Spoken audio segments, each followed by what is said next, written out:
Hey guys, is Apoorv and welcome back to my YouTube channel. और आज की video में हम बात करेंगे डिफरेंट आईपी रेटिंग्स के बारे में। आपने मोबाइल्स बहुत सारे देखे होंगे जिसमें अलग अलग रेटिंग्स लिखी हुई है, लाइक IP67, किसी में लिखी है IP68, किसी में लिखी है IPX7, IP55।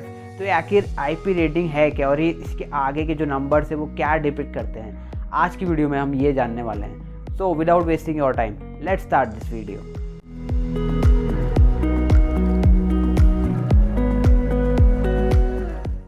पहली बात तो ये आ गई हमारी कि आईपी का मतलब है क्या। तो एक्चुअल में आईपी का मतलब है इनग्रेस प्रोटेक्शन, कि आपको जो डिवाइस है, भले ही वो मोबाइल हो या आपका स्पीकर हो, वो कितना वाटर से रेजिस्टेंस आपको प्रोवाइड कर रहा है, that is known as IP rating.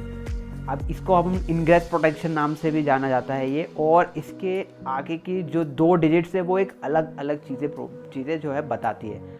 I mean, अगर आपका डिवाइस में लिखा है IP67 तो 667 उसको हम रीड करेंगे तो 6 का अलग अलग से कुछ डिपिक्ट कर रहा है और जो 7 है वो अलग कुछ डिपिक्ट कर रहा है। तो 6 है वो बता रहा है सॉलिड पार्टिकल्स से वो आपका डिवाइस जो है वो कितना रेजिस्टेंस है, और 7 ये बता रहा है कि लिक्विड पार्टिकल से आपका डिवाइस कितना रेजिस्टेंस है। तो ये सारी आईपी रेटिंग जो है हमारी 1 से लेके अराउंड 10 तक हमारी जाती है एक डिजिट के लिए, और दूसरी डिजिट के लिए भी इस टाइप से ही जाती है।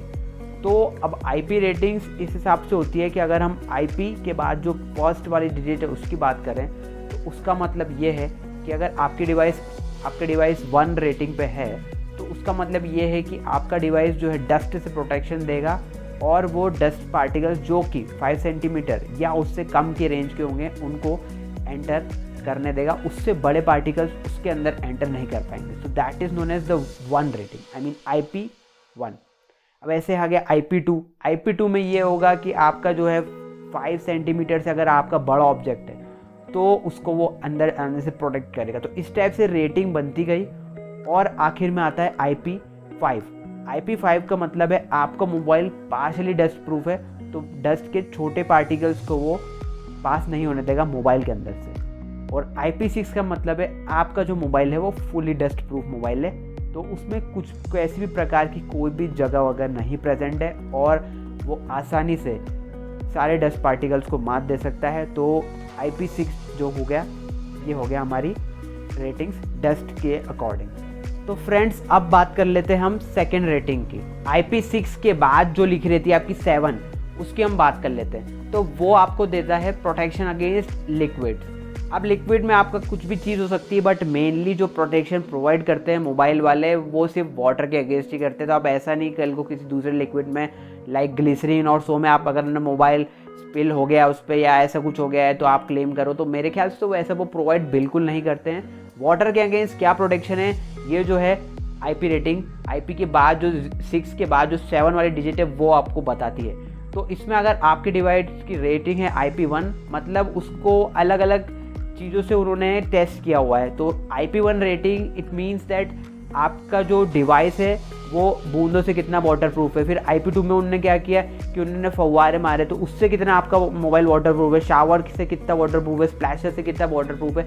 इस टाइप से आईपी रेटिंग बढ़ती चली गई, और जैसे ही आपका जो रेटिंग 7 हो जाएगी, मतलब IP7 रेटिंग, उसका मतलब ये हो गया कि आपका मोबाइल का ना आप सबमर्ज कर सकते हैं आप मोबाइल को। तो आपका मोबाइल जो है सबमर्शन से कितना आपका वाटर प्रूफ है वो आपको दिखाने वाला है।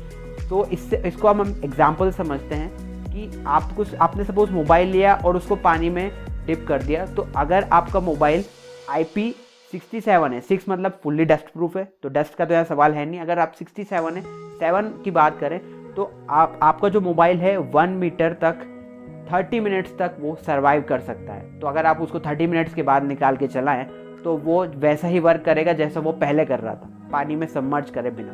तो इसका मतलब ये हो गया। और कुछ मोबाइल्स की आजकल IP68 रेटिंग आ रही है। इसका मतलब ये है कि पानी में 1.5 मीटर तक आप उसको डिप कर सकते हैं 30 मिनट्स तक, तो आपका मोबाइल ख़राब नहीं होगा। तो ये हो गया आपकी IP68 रेटिंग। तो क्या इसका मतलब ये है कि हम मोबाइल को पानी में डुबा दें 1.5 मिनट्स तक 1.5 मीटर के पानी में डुबा दें और फिर हम चलाएं तो चलेगा, हमारा सही से काम करेगा या नहीं करेगा? तो काम तो करेगा। तो अगर क्या हम उसको 35 मिनट तक डुबाएं या हम 29 मिनट पे ही निकाल ले तो काम करेगा या नहीं करेगा? काम कर भी सकता है और नहीं भी कर सकता है, क्योंकि एक मोबाइल की अपनी लिमिटेशन है। और जो वहाँ पे अगर आपका स्विमिंग पूल है तो उसमें पानी का जो है अलग अलग कॉन्सेंट्रेटेड पानी होता है, तो ये सारी चीज़ें क्या प्रेशर पे भी बहुत सारी चीज़ें डिपेंड करती है। तो पहली बात तो जब अगर आप IP रेटिंग का मोबाइल लेते हैं तो वो काफ़ी कॉस्टली मोबाइल आता है।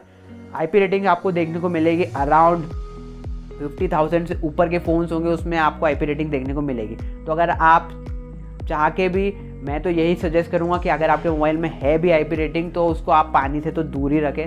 आप हाँ स्प्लैशेस वगैरह से चल जाएगा काम, बट आप उसको सबमर्ज नहीं करें, क्योंकि हो सकता है डिवाइस ख़राब हो जाए और अगर वारंटी में ना हो तो आपको ज़्यादा खर्चा उठाना पड़ सकता है। इसलिए भले ही आपका मोबाइल IP68 रेटिंग हो, आपको पता है कि 1.5 मीटर तक, आधे घंटे तक मैं चला सकता हूँ इसको 1.5 मीटर पानी में, तो कोई बात नहीं, but still I would suggest कि आप जो है उसको एक सेफ्टी से चलाएं मोबाइल, और ज़्यादा उसको सबमर्ज वगैरह करने की ट्राई ना करें। तो फ्रेंड्स, एक लाइव एग्जांपल मैं अगर आपको देता हूँ, सपोज़ आपके पास iPhone 13 है, मस्त IP67 रेटिंग है उसकी, आप गलती से आपने क्या किया, उसको किसी आपके दोस्त ने उसको पानी में डाल दिया कि उसको पता था कि वाटरप्रूफ मोबाइल है, और आपको पता है कि स्विमिंग पूल जो होते हैं अराउंड 3 मीटर डेप्थ के तो होते ही होते हैं, पर आपका मोबाइल है IP67 रेटिंग, आपको पता है कि आपका मोबाइल 1 मीटर तक सर्वाइव कर सकता है 30 मिनट्स के लिए। आपका डिवाइस पानी में नीचे चला गया जिसकी डेप्थ है 3 मीटर। तो इस केस में आपको क्या करना चाहिए? तो पहली बात तो ये है, इस केस में आपको फटाफट जाना चाहिए और मोबाइल निकाल लेना चाहिए। अगर आपको स्विमिंग नहीं आती तो किसी और से मदद लेके आप अपना मोबाइल निकलवा लीजिए, क्योंकि 3 मीटर की डेप्थ पे प्रेशर ज़्यादा हो जाएगा, बहुत ज़्यादा हो जाएगा, मोबाइल हैंडल नहीं कर पाएगा, मोबाइल के जो सॉकेट्स है उसमें से पानी एंटर करने लग जाएगा। और वारंटी में अगर रहा तो कोई बात नहीं, अगर वारंटी में नहीं है तो खर्चा हो सकता है, वारंटी में भी रहा तो हो सकता है परमानेंटली मदरबोर्ड वगैरह डैमेज हो जाए, क्योंकि उसने बोल रखा है आपको कि 1 मीटर तक प्रोटेक्शन देगा, आपने फेंक दिया उसको 3 मीटर में, तो ऑब्वियसली मोबाइल तो ख़राब हो गई। तो जल्द से जल्द मोबाइल निकालिए, ऐसा नहीं कि आप 10 मिनट वेट कर रहे हैं कि हाँ ठीक है मैं देखता हूँ क्या होने वाला है मेरे मोबाइल के साथ, ऐसा बिल्कुल कुछ मत कीजिए। जाइए फटाफट मोबाइल निकालिए, क्योंकि जैसे जैसे वो पानी के नीचे जाएगा प्रेशर बढ़ता चला जाएगा, तो उसका जो टाइम लिमिट है वो कम होता जाएगा, तो मोबाइल की जो ख़राब होने की पॉसिबिलिटी है वो बढ़ती चली जाएगी। तो ये आप ध्यान रखिए, ठीक है। और एक और इम्पॉर्टेंट बात, ये IP रेटिंग जो है जनरली डिफरेंट टूल्स के लिए निकली थी पहले, इसलिए IP1 रेटिंग में ऐसा है कि डस्ट प्रूफ में अगर 5 सेंटीमीटर से जो बड़ी चीज़ है वो एंटर नहीं कर सकती, इसलिए IP1 रेटिंग उसको दी गई है। नहीं तो आप कल को सोचेंगे कि यार IP1 रेटिंग 5 सेंटीमीटर के ऊपर, मतलब 5 सेंटीमीटर का तो कोई डस्ट पार्टिकल होता ही नहीं है। तो हाँ, नहीं होता है, वो मशीन्स के लिए रेटिंग की गई थी, बाद में मोबाइल्स के लिए भी अडॉप्ट कर ली गई। तो ये जो पर्टिकुलर चीज़ हुई थी IP रेटिंग से। तो फ्रेंड्स, यही था इस IP रेटिंग की वीडियो में। आई होप दैट आपको ये वीडियो हेल्पफुल लगी होगी, और अगर आपको इन्फॉर्मेटिव लगी और मेरा चैनल अगर आपको अच्छा लगा तो please support me by liking and sharing this video, and also subscribe to my channel. This is Apoorv signing off over now.